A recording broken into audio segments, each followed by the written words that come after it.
So you're here for Kuya Kim, right? Of course. I mean, not just for Kuya Kim, but for Eman and Tita Feli and the whole family. Of course, kaming buong TikTok lang ay nakikidalamhati po sa nangyari. Alam ko nung time nang nangyari yon, nag-live pa sa Kuya Kim kasama nyo. May alam ba kayo that time? To be honest, kasi kilala ko si Kuya Kim. He's like my second father. And pagpasok niya pa lang nun, it felt weird. Iba talaga yung pakiramdam kasi mababa yung energy niya. Tanong ako ng tanong sa kanya, Kuya Kim, are you okay? Ako, hindi talaga ako sweet naman masyado na tao. Pero nung time na yun, something was calling me talaga para to hug him, to be there for him. Kahit hindi ko alam kung ano yung pinagdadaanan niya. Parang I just wanted to be there for him, kung ano man yun. Na sinasabi niya sa akin, paulit-ulit siya na, Faith, ang sakit. Ang sakit-sakit. Ayoko mangialam kasi ayoko magtanong kung ano yung rason. Pero sabi ko sa kanya, paulit-ulit ako na, kahit hindi ko alam kung ano yung rason, hindi mo kailangan sabihin sa akin yan. Pero isa ko sa una niyang sinabihan. Yung feeling para sa akin na ganun yung pinapakiramdam niya sa loob. Pero kapag nagtitake kami, ngumingiti siya sa harapan ng camera. Dahil kailangan yun namin para sa trabaho namin. It must be really hard for him. Hindi lang bilang isang tao, kung hindi bilang isang ama. Ang sakit-sakit siguro nun. Hindi ko ma-explain, hindi ko mag-grasp yung reality na kung paano niya kinayang gawin yun, kung paano niya pa rin kinaya na magbigay ng saya sa mga tao, sa mga manonood at sa amin lahat na hindi alam kung ano yung nararamdaman niya. So, kaming lahat nandito para sa kanya. Ako, mahal na mahal ko si Kuya Kim. Alam niya yun. Siya yung tumatayong ama para sa akin. At paulit-ulit si Kuya Kim ang sinasabi niya ay parang ako daw si Eman. Kasi makulit kaming dalawa ni Eman. Kumbaga, very opinionated kaming dalawa.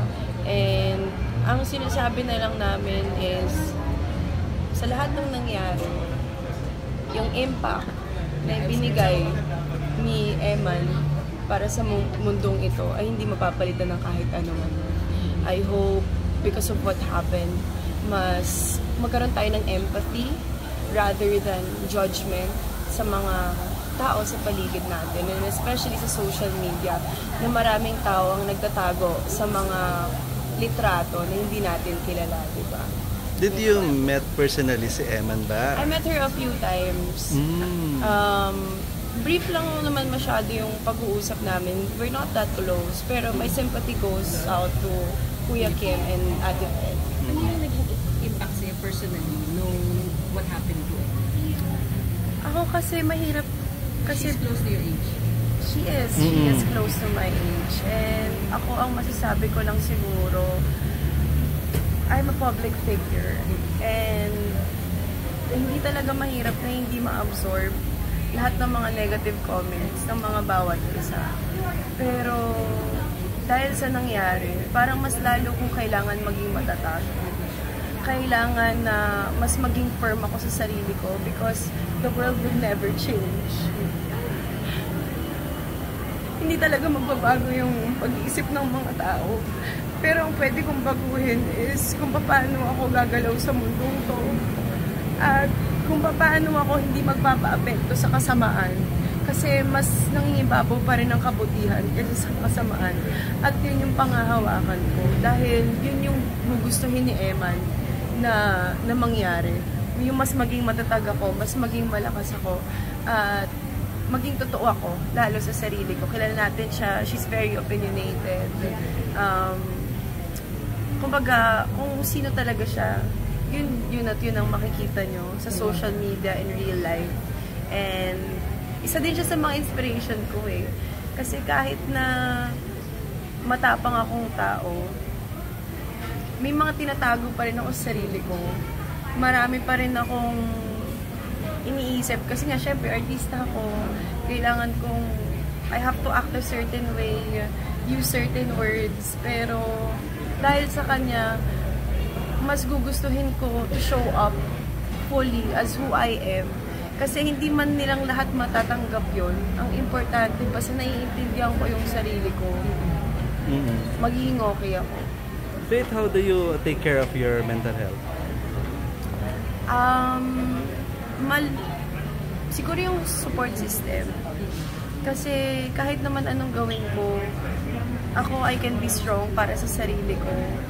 Pero yung meron kang masasandalan, yung meron kang mayayakap, yung merong tao sa tabi mo na kaya mong sabihin kung ano man yung nararamdaman mo, yun yung biggest blessing na meron tayo sa buhay natin. And hindi dapat natin kimkimin lahat sa sarili lang natin. Matuto tayong magsalita. Matuto tayong mag-share sa ibang tao. Last na lang on me, what is your message to Kuya Kim personally?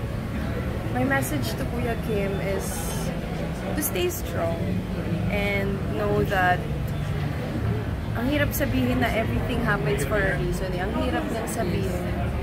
But ikaw Kuya Kim, nag-church tayo, alam natin, kahit hindi pa natin completely alam yung kasagutan sa lahat ng mga nangyayari, Eman is so loved. Eman is so loved by many. And you are also loved by many. So, we're here for you. Kahit anong mangyari, nandito kami para sa. Thank you, Faith. Salamat. Thank you.